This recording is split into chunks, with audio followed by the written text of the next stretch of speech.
어, 오늘 말씀의 제목이 은사대로 헌신하라입니다.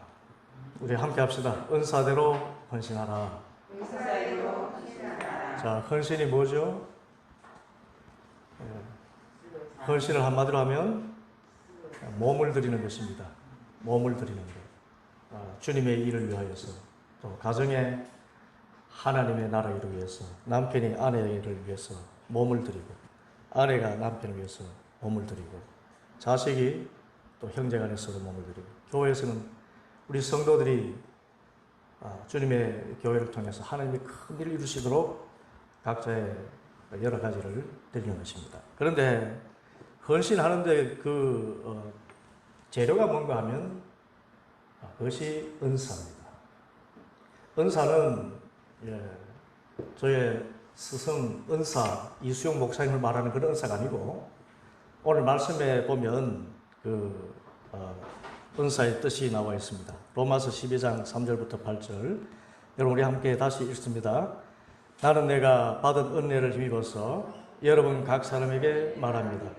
여러분은 스스로 마땅히 생각해야 하는 것 이상으로 생각하지 말고 하나님께서 각 사람에게 나눠주신 믿음의 분량대로 분수에 맞게 생각하십시오. 한 몸에 많은 지체가 있으나 지체들이 다 같은 일을 하는 것이 아닙니다. 이와 같이 우리도 여럿이지만 그리스도 안에서 한 몸을 이루고 있으며 각 사람은 서로 지체입니다.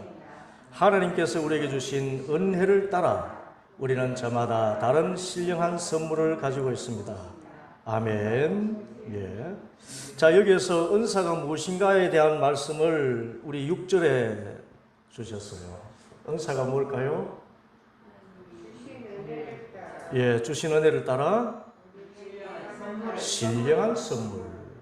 하나님께서 은혜로 주신 신령한 선물이 은사입니다. 뜻을 아시겠습니까? 이 은사는 신령한 선물이라고 그랬습니다. 신령하다는 말은 성령님께서 주신다는 뜻이죠. 하나님께서 주시는 거룩한 선물입니다. 그런데 이것은 은혜대로 받는 선물입니다. 그런데 은사에 관해서 사도 바울은 이 두 가지 방향을 이야기합니다. 하나는 고린도전서 12장에 보면 우리가 이 불로 임하시는 성령님 안에서 방언을 말하고 예언을 하고 병 고치는 은사, 그런 신비적인 은사가 있는 반면에, 또 오늘 말씀 로마서를 비롯한 다른 성경에서는 정말 교회 유익을 위해서, 또 가정의 유익을 위해서, 또 우리의 일터의 유익을 위해서 우리가 사용할 수 있도록 하나님께 주신 그런 신령한 선물이 있다는 것입니다. 하나는 참 우리의 덕성과 관계 있고 하나는 능력과 관계 있는 그런 선물. 이 두 가지가 다 신령한 은사들입니다. 오늘 그런데 말씀해 보면 이 덕성으로서의 은사가 있는데, 그 가운데 보면 제일 먼저 나오는 은사가 예언이죠. 여러분, 예언이 뭐죠? 예언은 앞날을 예측하는 그런 일을 말하기도 했지만, 구약시대 예언자들은 앞날을 예측하는, 점치는 그런 의미가 아니고 하나님의 말씀을 대언하는 것이 예언이었습니다. 설교자, 지금의 설교자라고 할 수가 있습니다. 섬기는 일은 뭐죠? 이 섬기는 일도 은사랍니다.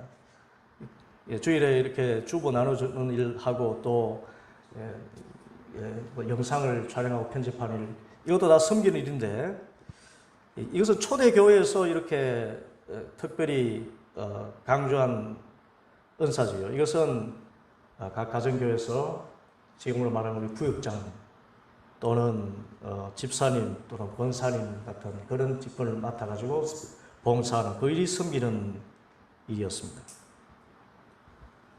교사는요, 가르치는 일이죠. 가르치는 일은 교사입니다.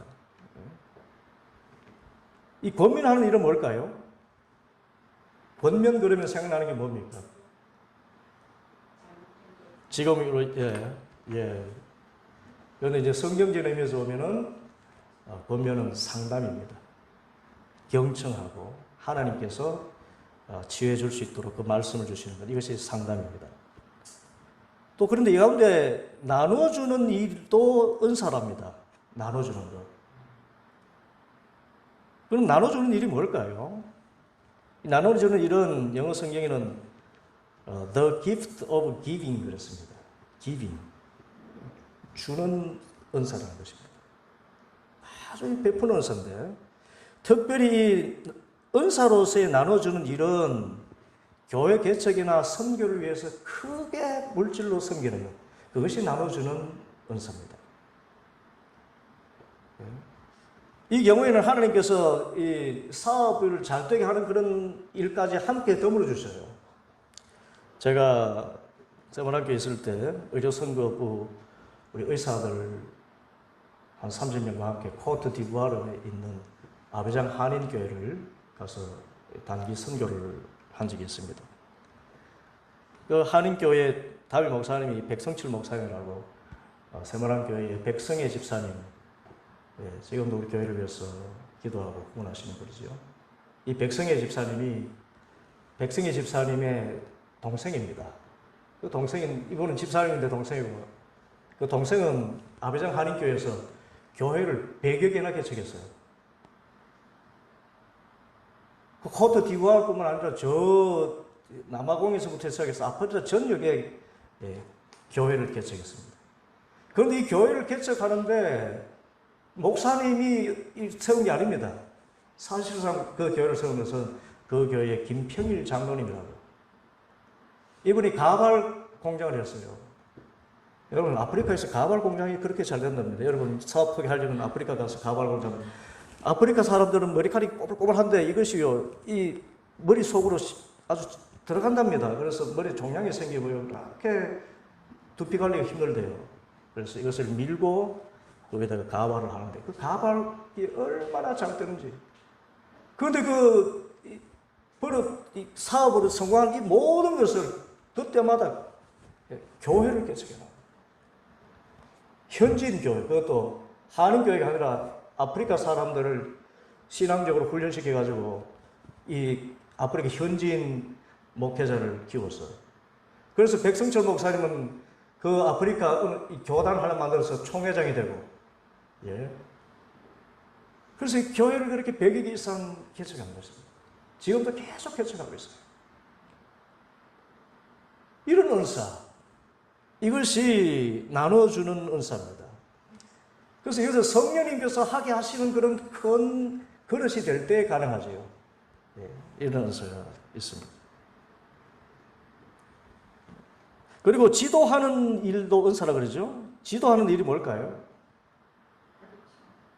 지도하는 일은 앞에 선다라는 원어의 뜻이 있습니다. 앞에 서는 사람. 그런데 이것을 지금 우리 지금의 교회 하면은 어떤 이 행정의 은사라고 할 수 있습니다. 행정. 앞서서 이렇게 기획하고 지도하는 은사. 이 교회 보면은 성경 공부 이렇게 인도한다거나 뭐 구역장 일을 하기는 정말 아주 고개를 설레설레 흔드는 분인데도 어디 교회 야유회 가겠다, 피크닉 가겠다 그러면 그것을 막 아주 막 누가 이거 맞고 누가 저거 맞고 이래가지고 앞에서 잘 지도하는 사람이 있습니다. 물품도 아주 그 아기자기하게 포장해가지고요. 어느 마켓에 가면 싸고요. 이렇게 해가지고 인터넷 주문해가지고 포장해서 이렇게 막 나는 이 은사입니다. 이 앞에 서는 은사, 지도하는 은사. 이것도 하나님이 주셔야 되는 거죠. 그 다음에 어떤 은사가 있나요? 자선하는 일 그랬습니다. 이 자선하는 일은요, 앞에서 이렇게 그렇게 나눠주는 일과는 좀 달리 우리 일상의 삶에서 다른 사람에게 베풀고 구제하는 그런 일들을 자선하는 일이라고 합니다. 휴스턴 한인교회의 이 세례식에서 어느 여성도가 간증을 했다 그래요. 어떻게 해서 자신이 예수를 믿게 되는가? 이분은 미국에 아무 연고 없이 무작정 이민을 왔다 합니다. 그런데 거기서 어느 예수님 믿는 사람을 통해서 이렇게 집도 계약하게 되고, 처음 와서 집 계약하기 어렵잖아요. 그래서 집도 계약하고 직장도 이렇게 연결받았습니다. 그래서 미국 생활에 이렇게 어느 정도 정착하게 됐습니다. 그런데 이분은 원래 종교에 대해서는 질색이 없습니다. 왜냐하면 앞집에는 원불교, 뒷집에는 남녀 호랩 예결을 믿는 사람들. 그런데 어느 날 집에 가니까 아주 맛있는 요리가 와 있습니다. 아들이 물어보니까 그 예수 믿는 아줌마가 갖다 줬어요. 그래서 맛있게 먹었습니다. 얼마 전에 이 집에 테이블이 하나 와 있습니다. 이렇게 식탁 테이블. 이거 누가 이거 웬 거냐? 예수 믿는 아줌마가 갖다 줬습니다. 또 얼마 있으니까 이 그림이 벽에 그림이 아주 이렇게 좋은 그림이 붙어 있습니다. 예수님 믿는 아줌마가 두고 갔다 그럽니다. 그래서 이 여성도가 이야기했습니다. 자식이, 야, 너 조심해라. 그거 그냥 받지 마. 이거 뭐 꿍꿍이 속이는 거예요. 그런데 얼마 후에 또 보니까 TV가 와 있었어요. 그런데 이 TV는 이분이 참 갖고 싶어 하는 것이기 때문에 더더욱이나 이렇게 궁금했습니다. 아니, 어떻게 이분이 아마 아주 큰 부자이겠구나. 그래서 집에서 남는 거 이렇게 다 주는 건가 보다. 그런데 그 아들이 그래야겠습니다. 이 TV를 어떻게 들어오더니, 그러니까 이 여성도가 이 고등학생 아들이 있는데 TV가 무거우니까 그 아들과 함께 TV를 가지고 집에 왔다는 것입니다. 집에 와서는 그 TV를 들고 온 그 아들이 집을 보면서 하는 말, 야, 집 좋다. 엄마, 우리 이 집으로 이사 오는 거야? 그러더래요. 알고 보니 그 베푸는 여성도는 그분은 이분보다 그렇게 넉넉한 형편이 아니었던 겁니다. 그래서 이때 이분이 펑펑 울면서 나도 예수 믿고 이런 삶을 살겠습니다. 그래서 그분의 소개로 휴스턴 한인교회 가서 생명상 공부를 하고 그렇게 은혜를 받고 세례까지 받게 된 것입니다. 그 세례식의 감정입니다. 이것이 구제의 은사입니다. 구제의 은사. 자선하는 일의 은사.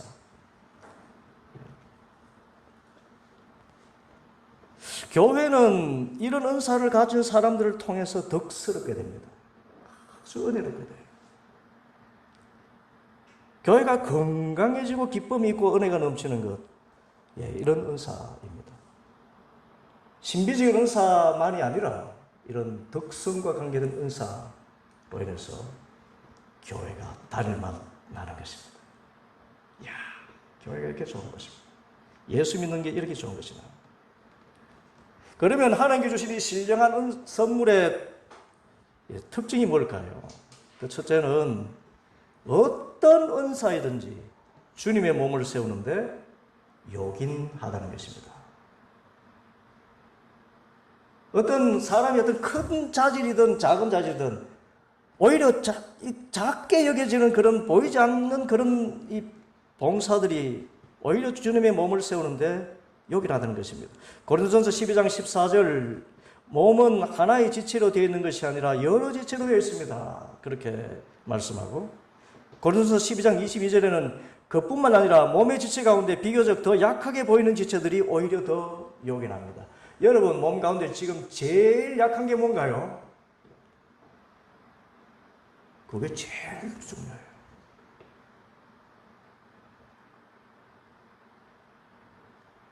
그래서 어떤 은사이든지 주님의 몸을 세우는데 요긴한데 더 드러나지 않고요.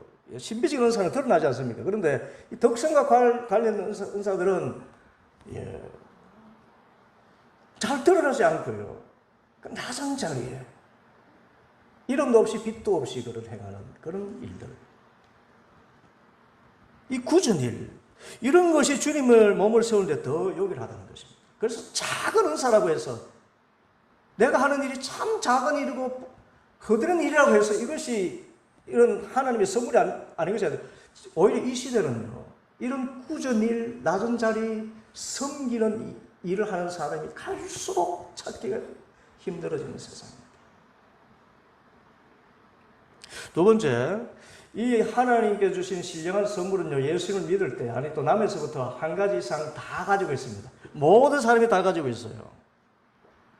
저는 은사가 없어서 이 봉사 못합니다. 하는 분이 있는데, 아닙니다. 그것은 내 은사가 뭔지 잘 모르고 있는 것일 뿐, 은사는 다 가지고 있습니다. 그리고 세 번째는 자신의 재능과 하나님 주신 은사는 많은 경우에 같습니다. 그래서 내가 몸담고 있는 직업이 하나님 주신 은사일 경우가 많습니다. 그런데 아닌 경우도 있습니다. 은사는 교회와 하나님 나라를 세우는 데 사용되는 하나님의 신령한 은혜의 선물이죠. 그래서 어느 교회에 세무사가 있습니다. 이 세무사를 교회 회계직으로 맡겨놨더니 이 회계를 잘할 것 같아서 이렇게 그걸 열매 맺도록 그렇게 일을 잘 못하는 것을 보게 되는 것이죠. 어느 교수님을 이 성경 공부를 잘할 수 있겠다 싶어서 이렇게 맡겼는데 그렇게 성도들이 재미가 없어서 못 듣겠다는 것입니다. 그래서 세상적인 직업이 하나님 주신 신령한 은사일 경우가 대부분이지만 아닌 경우도 있다는 거예요. 그래서 우리는 재능과 은사가 다룰 수 있다는 것을 알고 은사를 계속해서 발견해야 됩니다. 하나님이 제게 주신 은사가 무엇입니까? 그런데 그 은사를 발견하는 방법이 하나 있어요. 그것은 하나님께서 필요하시면 은사를 주시기도 합니다. 여러분, 목사는 이 설교에 은사가 있다고 보통 그렇게 생각하시죠? 설교에 은사가 있고 가르치는 은사가 있기 때문에 목사를 하겠다는 사람도 많습니다.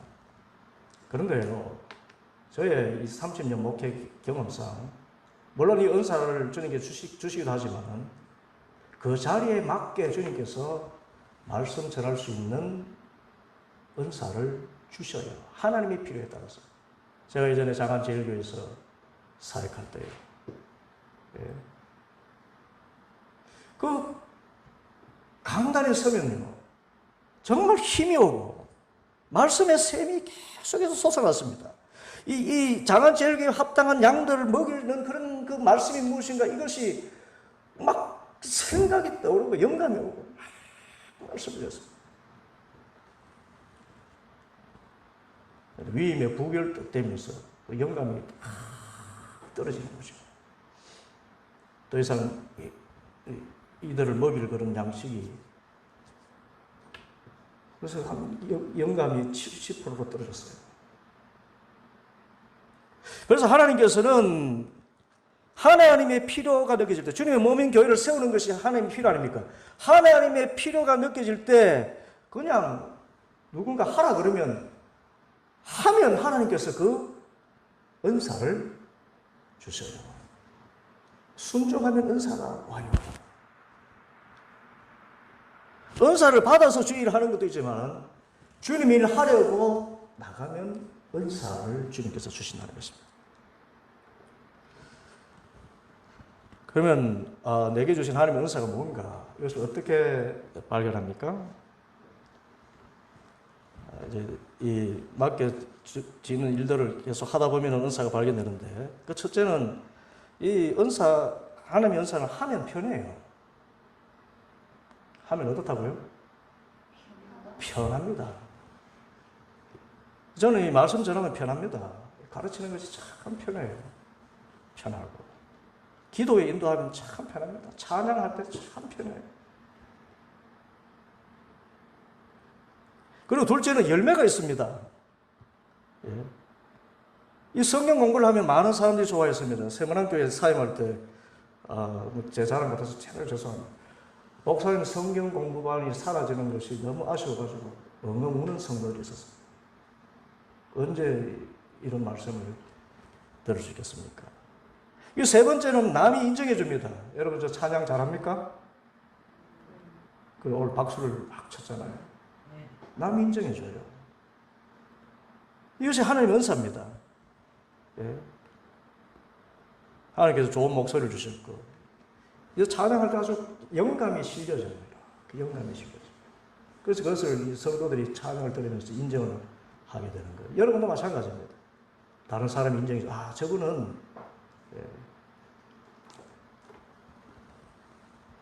저희 큰딸의 은사가 뭔가, 물론 미술하는 재능이 있겠지만 요즘 제가 좀 발견하게 된 은사가 하나 있습니다. 남들 쉽게 하지 못하는데 이 딸은 어떻게 해가지고 해내요? 뭔가 하면 고양이 입양시키는 은사. 길냥이들 어떤 면 5마리나 이렇게 새끼를 낳아가지고 그 새끼들을 데리고 갔는데 이 아이들 키울 수가 없지 않습니까? 그것도 색감동이고 이런데 그러면 이렇게 SNS를 해가지고 사진도 올리고 이렇게 하는데 그 고양이가 좋은 주인 만나서 다 가는 거예요. 이번에도 3마리 지금 우리 임보하고 있는데 1마리가 큰딸이 이렇게 해서 나가고요. 또 2마리가 지금 예약 중에 있습니다. 참 신기해요. 한 녀석은 품종묘인데 주인이 버리고 간 아주 뚱뚱한 녀석이 있습니다. 그래서 이름을 뚱이라고 지었는데 이 뚱이라는 녀석이 얘가 대책 없는 애였습니다. 막 아무데나 퍼질러 싸고 똥도 막 침대 위에 싸고 하는 이런 애였는데 이 아이를 이렇게 키울 수 없는데 버릴 수 없잖아요. 그런데 이 아이를 이렇게 SNS에서 저 대구에, 그것도 대구에서 어느 분이 KTX 타고 올라와가지고요. 이 뚱이를 모셔가서. 저는 못합니다. 제 아내도 뭐 이렇게 캣맘을 하고 있지만 몰라요. 뭐 그런데 큰딸이요. 큰딸에게 고양이 맡기면은 잘 이렇게 되는 거야. 야, 이거 은사다. 은사다.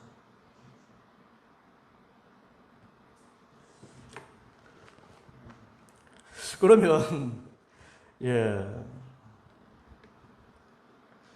그래서 이렇게 하면 편하고 또 열매가 있고 또 남이 인정해주는 이런 것이 있으면 정말 우리는 그 일의 전문성을 가지고 키워나갈 필요가 있습니다. 여러분, 이 신앙생활을 하면서도 일생 동안 전문적으로 이렇게 봉사할 수 있는 영역을 하나씩 가지시기 바랍니다. 지미 카터 대통령 아시죠? 이분은 대통령인데 퇴임 후에 더 존경받는 대통령이에요. 그 가운데 하나가 이분이 퇴임 후에 가장 먼저 한 일이 주일학교 교사를 한 것입니다. 자신은 그 어린아이들이 가르치는 것이 너무나 좋아가지고 대통령 하신 분이 주일학교, 시골 주일학교 성경 교사를 하신 겁니다. 자, 그러면 어떤 자세로 우리가 헌신해야 되겠습니까? 고린도서 4장 2절인데 말씀 여러분 찾을 수 있으면 함께 봉독합니다. 이런 경우에 관리인에게 요구하는 것은 신실성입니다. 자, 여기서 관리인이라는 것은 주님의 일을 맡은 사람을 이야기하죠. 이런 은사를 가지고 헌신하는데 그 자세가 어떠해야 된다는 거죠? 신실성이다 그랬습니다. 신실성이 뭐죠? 믿을만하다. 성령의 열매로서 보면은 충성의 열매를 이야기합니다. 신실함. 그런데 이 신실함은 약속을 지킨다라는 의미가 가장 강합니다. 뭐라고요? 약속을 지킨다. 여러분, 하나님 신실하시죠? 우리 하나님은 신실하신 주님 찬양하지 않습니까? 이 신실하신 하나님, 그 신실하심의 뜻이 뭔가요? 약속하신 것을 반드시 지키시는 주님. 아들을 믿는 자에게는 영생이 있다. 약속하신 주님께서는 아들을 믿는 사람에게 영생을 분명히 주시는 주님. 약속을 지켜요. 그래서 우리도 주님의 일을 하고 이렇게 섬기는 이 봉사의 일을 할 때에 요구되는 것은 약속 지키는 것입니다. 어떤 일이 있어도 약속 지키는 것입니다. 그런데 약속을 지키는데 또 필요되는 것이 뭔가 하면은 여러분, 신실함은 결국 인내의 과정을 통과하는 것입니다. 어떤 과정을 통과해요? 인내의 과정. 믿음은 인내입니다. 여러분, 예수님 영접한다고 다 성장하지 않아요. 우리의 딸들도 지금 있고 그렇지만은 예수님 믿고요 일꾼 되는 것이요 지금 한국 교회에서는 20% 정도 됩니다. 100명 가운데 20%, 20명. 5명 가운데 1명. 예수님의 제자로 자라날까 말까. 앞으로 시대는 더더욱이나 이런 신실한 그런 성도가 나타나기 어렵다 그런 상황이 되었어요. 세상에 재밌는 것이 너무 많습니다. 주일 그거 항상 이선으로 이렇게 하게 되죠. 그런데 신실해야 성장합니다. 그 맡은 일에 정말 최선을 다해야 성장합니다. 그런데 여러분 인내가 뭡니까? 요즘 제가 자주 쓰는 말이 있죠. 인내는 받합시다. 인내는 버티는 것이다. 언제까지? 주님이 그만두라 하실 때까지. 내가 그만두라는 것이 아니고 주님이 됐다 이만하면 됐다라고 할 때까지 버티는 것입니다. 목회 언제까지? 주님이 그만두라 하실 때까지. 맡은 일 언제까지? 주님 그만두라 하실 때까지. 인내하는 것입니다. 얼마나 많은 도전이 오겠어요. 정말 상황은 녹록지 않습니다. 내가 이 일에 이렇게 섬긴다고 해서 열매가 당장 보이는 것도 아니고, 그런데 하나님께 약속을 하지 않습니까? 주님 충성하겠습니다. 그 약속 때문에 버텨내는 것입니다. 그런데 깡으로 버티는 것이 아니고 하나님의 신실함을 의지해서 하나님께서 신실해서 약속시키시기 때문에 저도 신실하게 일하면 하나님께서 그 약속을 지켜주실 줄 믿습니다. 그 믿음 안에서 끝까지 감당하는 것입니다. 그래서 훌륭한 신앙인은 버텨내는 신앙이에요. 진짜 그만두고 싶다 하는데 바로 그때에 그 고비를 이겨내면 신앙이 성장. 그래서 저는 정말 대형 교회 또 갖춰진 전통 교회에서 이렇게 목회할 때는 왜 목회를 완주하지 못해? 그런 생각했습니다. 김사환 목사님이 부목사들 모아놓고 하신 말씀 가운데 하나가 지금도 기억하는 게 목회 중간에 포기하지 않으면 목회 성공한 것이다 그랬어요. 나는 이해가 안 되었습니다. 아니 목사가 되면 목회를 당연히 다 끝까지 하는 거 아닌가 70까지. 그런데요 이 개척교회 상황에 되니까요. 이야 그래도 70까지 그러면 앞으로 14년이 남았는데 아니 만으로 14년이 남았는데 눈에 보이는 열매는 없고 계속 쏟아부어야 되는 이것 자아 올려야 되는 이런 환경.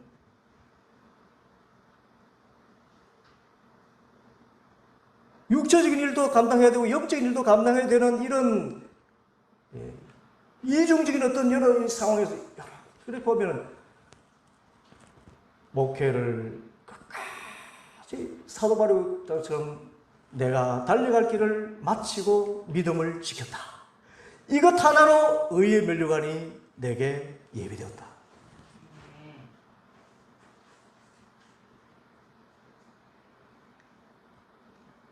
그래서 완주한 선배 목사님들이 참 존경스러워요. 특별히 정말 개척교회 해가지고 끝까지 그 교회를 세워나간 목사님들을 보면 얼마나 지금 존경해요. 예단은 사실 좀 능력이 적은 목사님이거나 이렇게 공부를 좀 적게 해가지고 다른데 청빙받지 못했거나 솔직히 그런 생각했습니다. 얼마나 한심한 생각인지 몰라요. 얼마나 존경스럽지 몰라요. 하나님께서 그런 주의 종들을 정말 귀하게 계시고 하늘에 큰 상 베풀어 주실 줄 믿습니다. 신실함입니다. 버텨내세요. 특별히 어려운 상황에서 버텨내세요. 그래야 믿음이 성장하는 것입니다. 그런데 이제 5번째로 우리가 헌신하는 게 있어가지고 몸으로도 헌신하는 게 있고 재능으로 헌신하는 게 있지만 그 다음 물질로 헌신하는 게 있습니다. 헌금 생활이죠. 이 헌금 생활에 관해서는 고린도후서 9장 6절부터 11절까지 말씀입니다. 여러분들이 가지고 있다면 함께 봉독합니다. 요점은 이러합니다. 적게 심는 사람은 적게 거두고 많이 심는 사람은 많이 거둡니다. 각자 마음에 정한 대로 해야 하고 아까워하면서 내거나 마지못해서 하는 일은 없어야 합니다. 하나님께서는 기쁜 마음으로 내는 사람을 사랑하십니다. 하나님께서는 여러분에게 온갖 은혜가 넘치게 하실 수 있습니다. 그러므로 여러분은 모든 일에 언제나 쓸 것을 넉넉하게 가지게 되어서 온갖 선한 일을 얼마든지 할 수 있습니다. 이것은 성경에 기록한 바 그가 가난한 사람들에게 아낌없이 뿌려주셨으니 그의 의가 영원히 있다 한 것과 같습니다. 심는 사람에게 심을 씨와 먹을 양식을 공급하여 주시는 하나님께서 여러분에게도 씨를 마련하여 주시고 그것을 여러 갑절로 늘려주시고 여러분의 의의 열매를 증가시켜 주실 것입니다. 하나님께서 여러분을 모든 일에 부유하게 하심으로 여러분이 후하게 헌금을 하게 될 것입니다.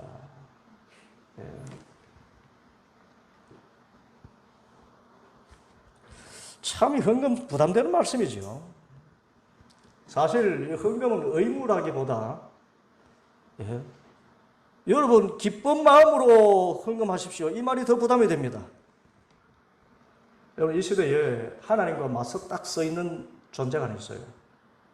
살아있지 않는데 살아있는. 그래서 칼 바트는 이 세력을 물어보고 있습니다.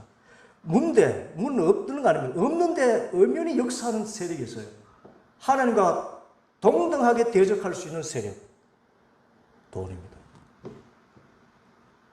성경이 유일하게 하나님을 대적할 수 있는 것을 하나님과 재물을 겸하여 섬길 수 없느니라. 그만큼 많은 사람들이 재물을 씁니다. 돈의 노예가 되어 있다는 것이죠.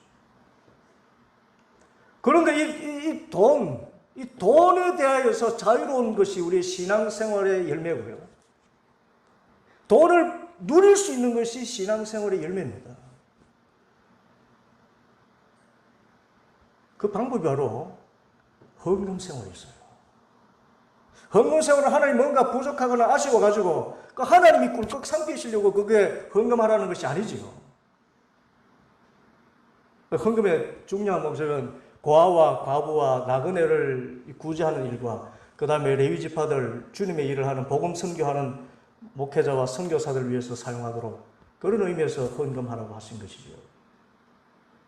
교회를 또 하나님의 나라의 복음 전하는 그런 교회로 세워나가는 일. 그런데 왜 하나님께서 이렇게 헌금하라고 하십니까? 그것은 첫째로 하나님을 사랑하는 표기 때문에 그렇습니다. 뭐라고요? 하나님을 사랑하는 표. 하나님에 대한 감사와 사랑의 표시가 헌금을 통해 나타납니다. 어느 목사님이 아이들이 계속 선물 받는 것에만 익숙하니까 성탄절에 아직 초등학생들 어리지만은 가족들에게 선물하도록 시켰습니다. 사전에 용돈도 두개 주고요. 그랬더니 애들이 선물 목록을 작성을 했어요. 외삼촌은 담배 피우니까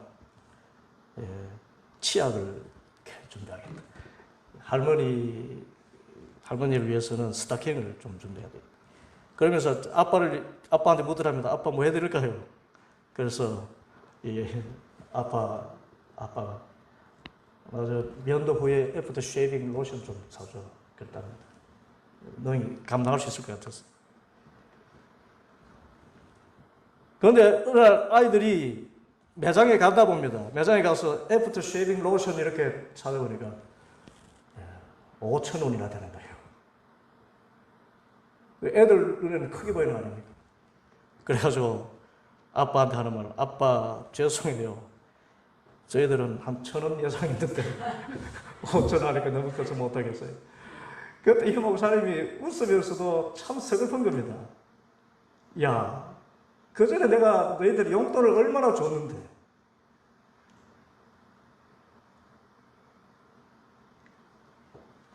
그리고 너희들이 그 선물하면 이 아빠가 가만히 있겠느냐는 거죠. 저도 경험상 아이들이 뭔가를 선물하면 거의 한 10배 정도는 더 이렇게 베푸는 것 같아요. 그런데 이 선물, 뭐 크고 작은 걸 떠나서 이 선물을 이 자녀들에게 선물 받으면 왜 기쁘고 좋습니까?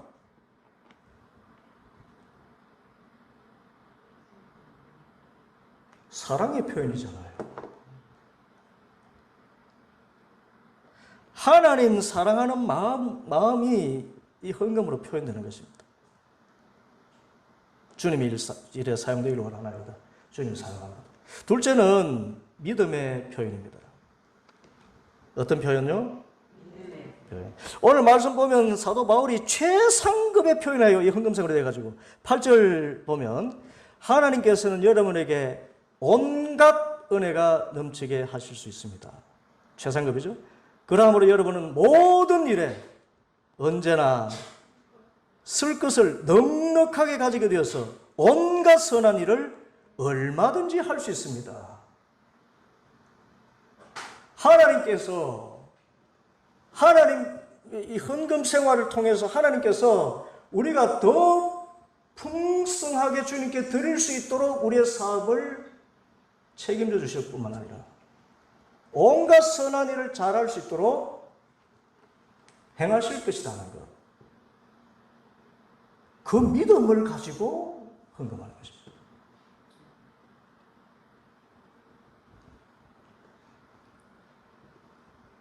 하나님께서 풍성하게 채워주신다는 믿음의 표시가 헌금입니다. 세 번째는 심을 씨는 먹어서는 안 된다는 의미에서 이 헌금은 씨앗을 비유했습니다. 심는 씨. 먹는 씨가 아니고 심는 씨. 11절을 보면 하나님께서 여러분을 모든 일에 부유하게 하심으로 여러분은 부하게 헌금하게 될 것입니다. 그 전에 10절이군요. 심는 사람에게 심을 씨와 먹을 양식을 공급해 주시는 하나님께서 여러분에게도 씨를 마련해 주시고 그것을 여러 갑절로 늘려주시고 여러분의 의의 열매를 증가시켜 주실 것입니다. 여러분 농사를 여러분 지어보신 분이 없을지라도 기본적으로 우리 상식적으로 아는 게 있습니다. 아무리 농부가 궁핍해도요 종자는 먹지 않습니다. 감자 농사를 해가지고요 감자 가운데 씨알을 좋고 이렇게 아주 이렇게 실한 것은 어떻게 합니까? 그거를 종자로서 따로 보관합니다. 나머지를 먹습니다. 그런데 그 종자가 풍성할수록 먹을 양식이 풍성해지죠. 그것에 비유했습니다. 이 헌금 생활은 우리 삶의 어떤 종자와 같습니다. 어떤 풍성한 열매를 맺을까요? 실제로 물질적으로 하나님께서 풍성해 주신다는 그런 의미이기도 하고, 둘째는 이 물질에 대해서 자유하게 되는 것을.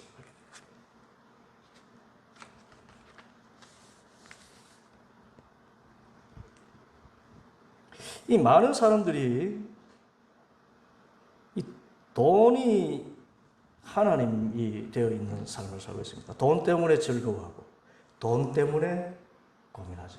어떻게 하면 돈 잘 벌 수 있을까? 그것이 목적이 되었습니다. 그래서 사실 우리는 하나님 때문에 즐거워하고 하나님 때문에 인생 어떻게 살까 그렇게 고민할 수 있어야 되는데 우리는 돈 때문에 고민하고 있습니다. 그런데 이 돈 때문에 하는 고민을 해결할 수 있는 길이 헌금 생활입니다. 어느 신혼부부가 맞벌이를 했습니다. 맞벌이 하니까 가구가 단촐했어요. 그런데 예수님 믿고 11조 생활을 하기 시작했습니다. 어느 날 가구를 바꾸려고 하는데 참 아까운 생각이 들었습니다. 아이고 계속 써도 좋겠다. 그런데 아주 올드 데이트한 것이 돼가지고 낡았어요. 그때 문득 들었습니다. 11조도 하는데 이것도 못해? 그래서 스스로 찌질하는 생각이 들었습니다. 그래서는 가구를 새로 멋있게 장만해서 사치하는 것이 아니라 정말 누릴 수 있는 그런 최적의 그런 것들을 했어요. 그랬더니 그 집의 가구가 날이 갈수록 세련되고 멋있고 손님들이 찾아와서는 야 멋있다. 그런데 보니까요 그것을 인해 가지고 자신의 삶이 충만한 것이 아니라 더 풍성해지는 경우. 11조는 우리를 물질에 대해서 자유하게 하고 물질을 누리게 만들어주는 힘입니다. 아, 내가 돈으로만 사는 게 아니구나. 이것을 사용해도 이렇게 내 삶이 사용해도 풍성이 되는구나. 그리고 11조는 정말 하나님 믿음에 크게 성장하는 기회가 됩니다. 카자흐스탄의 선교사님의 감정입니다. 카자흐스탄. 이때 상황이 2005년경의 상황인데, 이때는 카자흐스탄이 구소련에서 독립된 직후라서 나라 전체가 아주 가난했습니다. 이 카자흐스탄의 선교사로 목사님이 가신 거예요. 그런데 이분은 원래 한국에서 통운업을 했던 사람입니다. 아주 이 해상 통운도 하고 이렇게 굉장히. 그런데 그렇게 잘 되던 사업체가 부도가 났어요.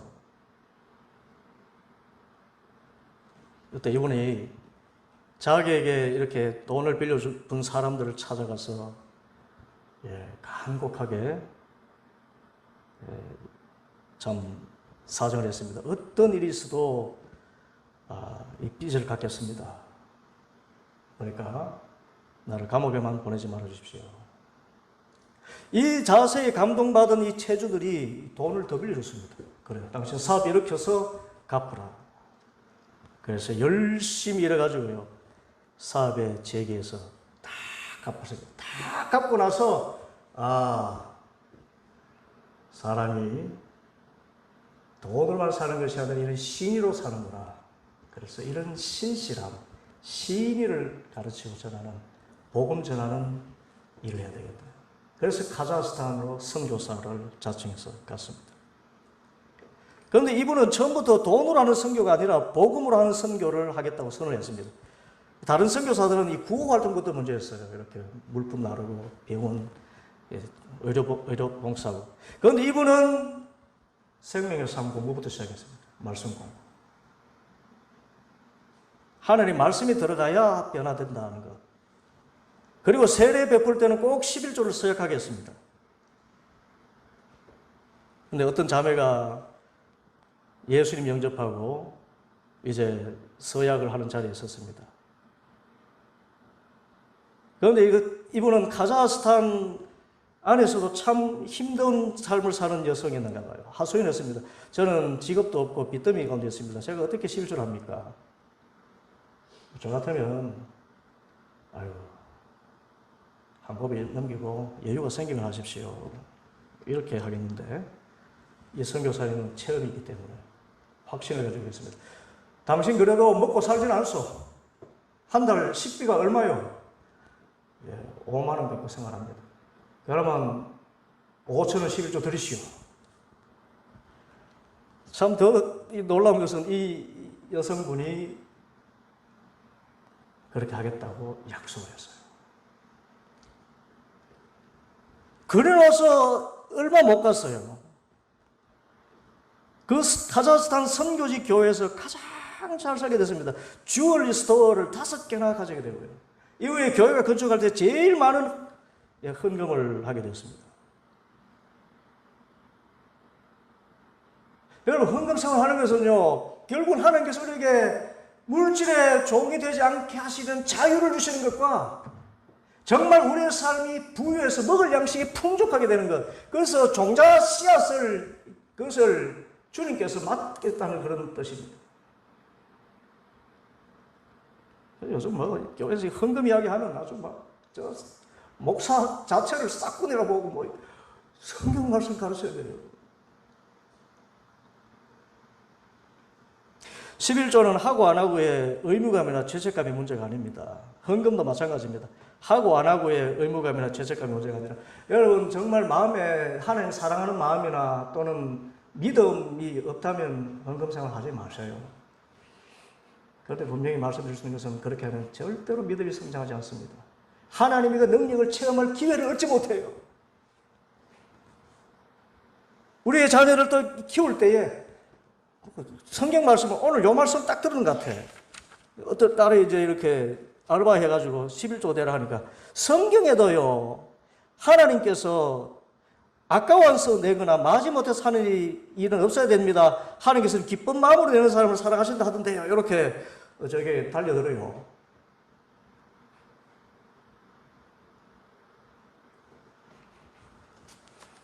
그래서 제가 그때 그렇게 하겠습니다. 하나님께서 너에게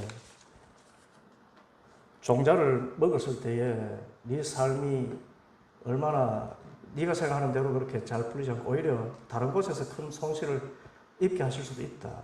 그러니까 왜 그렇게 엮어대느냐고 또 막 또 이렇게 벌 비슷하게 이야기하니까 또 그것도 싫은 거죠. 그런데 며칠이 못 가가지고요. 애가 갑자기 뭐 어디 수술하기로 했는데 수술을 하게 돼. 11조에 뭐 5값을 6값을 그냥 휙 날아가는 걸 보면서 11조 할게요. 그래서 이렇게라도 해서 11조 정신을 배운다는 거. 그런데 하나님께서는 이런 죄책감이나 의무감이 아니라 정말 내가 예수님을 주님으로 영접해서 하나님을 사랑한다면 적어도 돈이 우상이 아니라면 하나님의 나를 위해서, 그거 다른 데 씁니까? 하나님이 나를 쓰고 또 다른 어려운 사람들을 위해서 사용하는 꾸준이 아닙니까? 이 귀한 거룩한 사업을 위해서 주님께 드리라는데 여기에 표현할 수 있는 것이고, 하나님께서 채워주신다고 더더욱 풍성하게 그 아프리카 전체를 수백 개의 교회를 개척해 나가는 그런 사람, 그런 큰 일을 하게 또 하실 만큼 채워주시는 주님, 더군다나 돈으로부터 자유하고 물질의 노예가 아니라 물질을 넉넉하게 사용할 수 있는, 뭐 아낀다고 잘 됩니까? 어느 날 퍽 나가버리면 끝인데요.